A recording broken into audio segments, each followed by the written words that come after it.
So creative planning, beyond careful planning, getting creative, it's going to enable us to take on risks, but make the risks less risky, and it's going to enable us to adapt to our ever-changing circumstances. Again, this is all about becoming experts at managing surprises. Now, I learned this lesson the hard way. This was a number of years ago. I decided I wanted to go on a bicycle ride, so I did what any rational person can do. I gave away all my possessions. I quit my job, sold my car, moved out of my apartment, and I headed for California. Now, just to be clear, I didn't live in California or anywhere near California. So this wasn't just going to be some afternoon bicycle ride. This was going to be an epic 3,000-mile cross-country journey. So after 3 days of this ride, I made it all the way to Connecticut. So it's really not that impressive. It was only about 40 miles from where I started. It took me 3 days to get there. I was not in a hurry. If I was in a hurry, I would have just taken a plane. I was taking my time. But it was there in Connecticut that I made a very important decision. A decision that would change my life forever. I decided that I wanted to go home. And I decided I wanted to give up because I was woefully unprepared. First of all, it was November. Terrible time of year to go on a cross-country bicycle ride. Second of all, I was in horrible shape. I hadn't even been on a bicycle since I was in high school. So I could not have been any less prepared. And this highlighted for me a gap. There was a gap between what I wanted to do versus what at that time I was capable of doing. And if any of you have ever been on a train ride, you've probably recognized this sign here, watch the gap. In London, they call it mind the gap, mind the gap. But the idea is that if we're not paying attention and we trip over the gap, that means we're not going to be able to get on the train, and we're not going to be able to get to where we want to go. And what they don't tell us is that we should be watching out for these gaps in our everyday lives too.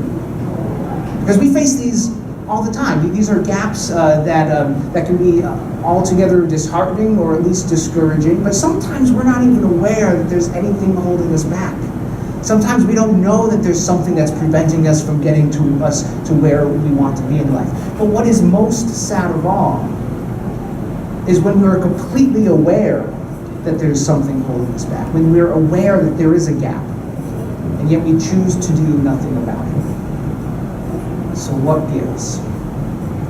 I've compiled a list of 8 different gaps, and several of these, again, I have faced these. There's probably more gaps, but these are the ones that I've identified. So we're going to list these off, and if you hear anything that sounds familiar, again, just sort of take note of it. Our first gap is the assumption gap. This is a terrible one because this one just assumes that we're going to grow into the person that we want to be. Next is the knowledge gap. This is the one that says that we just don't know what we need to do. There's a gap in our knowledge. We don't know what we need to do. Number 3 is the timing gap. It's just not the right time. Maybe once I do this, or maybe once I lose weight, I'll be happy. Or maybe once I finish school, then I'll be able to do this. Or it's the timing gap. Number 4 is the mistake gap. This one is a big one. This one says, I'm afraid of making mistakes. I'm afraid to look like a failure.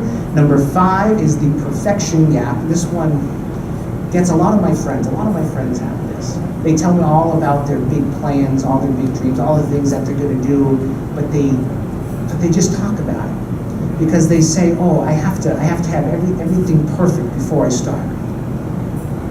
Nothing's ever perfect before you start. You start and then you get perfect. Actually, you start and then you get better.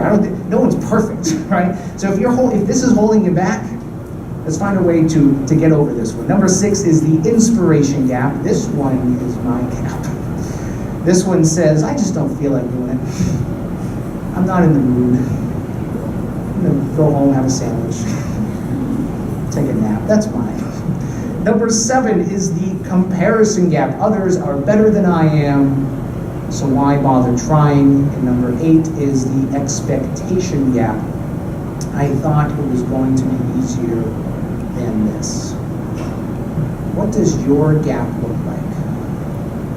And can you get over this gap?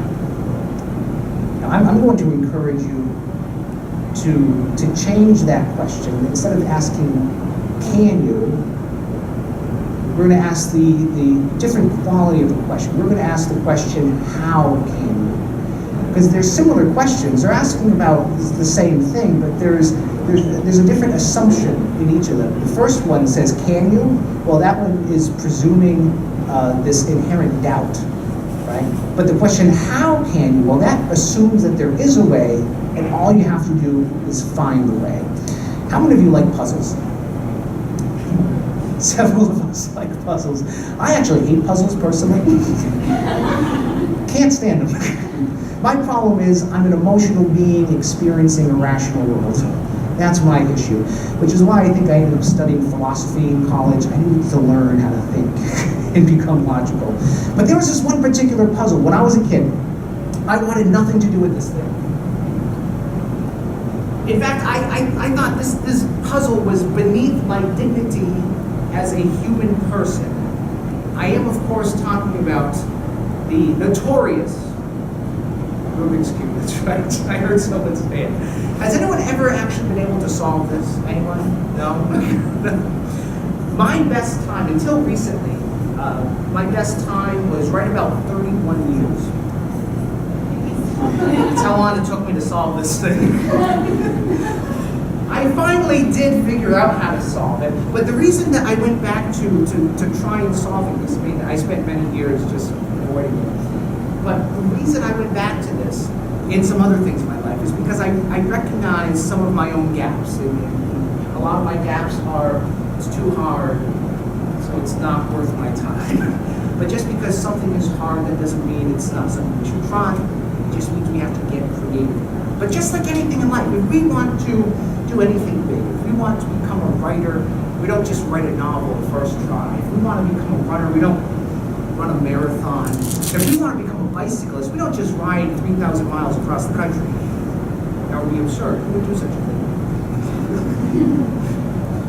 We have to try something different. We have to start small, right? So that's what I did. I started small. This is a regulation style cube, but it's an adorable size. Now I saw your hand. What's your name again? Yeah, Kenzie. Are you like puzzles? Do you like the Rubik's Cube? No, everyone hates the cube. Every time I ask it, no, everyone hates it. If you could just mix up the colors, just sort of mix it up a little bit, and then pass it on to someone else. We're going to have several of you mix up the cube. Now, with every turn that you make, the reason I'm having you take turns turning the cube is with every turn that you make on the cube, it makes one of the 34 quintillion different color combinations that are possible with the cube. I didn't even know quintillion was a number. I had to Google. That's the number 43 with 18 zeros after it. If we had a regulation size cube for every possible color combination, it would fill the entire Earth's surface over 275 times. That's a lot of cubes. Is the cube mix? Who has the cube now? Michelle, give a quick little mix. And then we are going to, I'm going to show you actually a little trick that I learned. Now the world's record is just about 5 seconds to solve the cube. Have any of you ever seen this? If you go onto YouTube, type in like world record, Rubik's Cube, it looks like a camera trick. They just pick up the cube and it's solved. I can't do that. But the trick that I learned with the cube is something a little bit different, and I'd like to show you what this looks like. Does anyone have a watch with a second hand? Or oh, of course it is. Yeah, this is perfect. As soon as you say go, I love this. I'm going to start to solve the cube, and as soon as I say stop, you're going to stop counting. You're going to tell us how far we got to. All right. So as soon as you say go.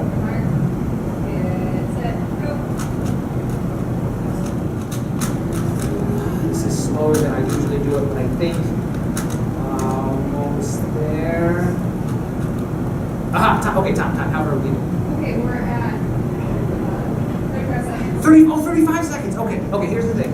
I did this a few days ago, 28 seconds, right? So it's not my best time, it's not my worst time. Ladies and gentlemen, thank you. Thank you very much for my next trick. Okay, I know it doesn't exactly look solved, but hear me out. The traditional way to solve the cube is to put like all the blues on one side, all the reds on one side, all the white. That's how everyone solves the cube. I already know how to do that, right? I'm not going to settle for average. I'm going to go a step higher. What I do is I decide on a new color combination, and I solve it for that combination. I decide one of the other 43 quintillion different possibilities, and this is the one I decided upon today. Thank you.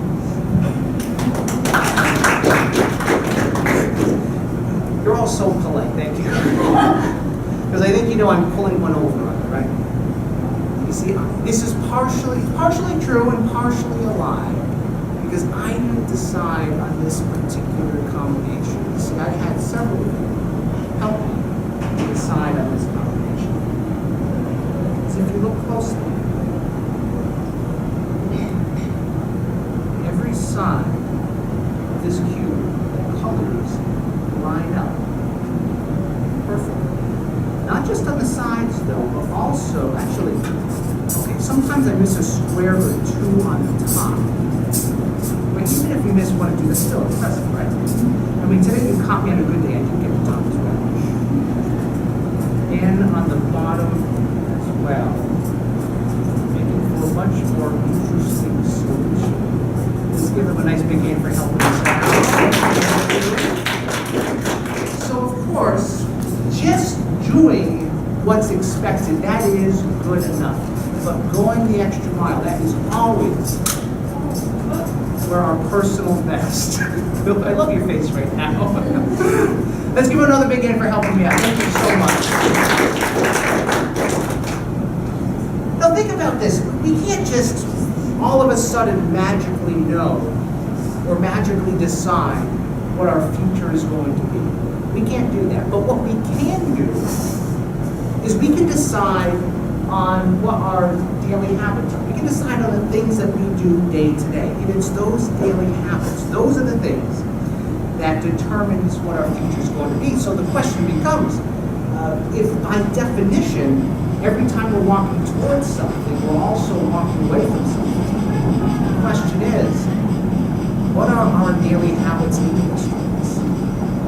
And if maybe you don't like the answer, or maybe you wish it was a little better, or I dare say maybe if it was just +1 better, what are you willing to walk away from?